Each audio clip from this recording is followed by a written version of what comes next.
Bună dimineața! Dimineața! Poftiți pe bulină să se vadă costumele. Ce zonă geografică reprezentați? Știți că așa era populară, trebuie să explici portul înainte. Nu, așa era pe vremuri. Andreea, 26 de ani, Adrian, 24 de ani. Prezent. Ați ieșit campion național la salsa. Îi dăm momentul și povestim imediat, pentru că în câteva zile de acum copiii se pregătesc, dați microfoanele, să plece la Miami, unde se desfășoară campionatele mondiale de salsa.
Cam greu, nu?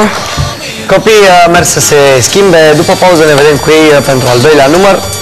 Să-i susținem împreună pentru campionatele mondiale de la Miami. Campionat,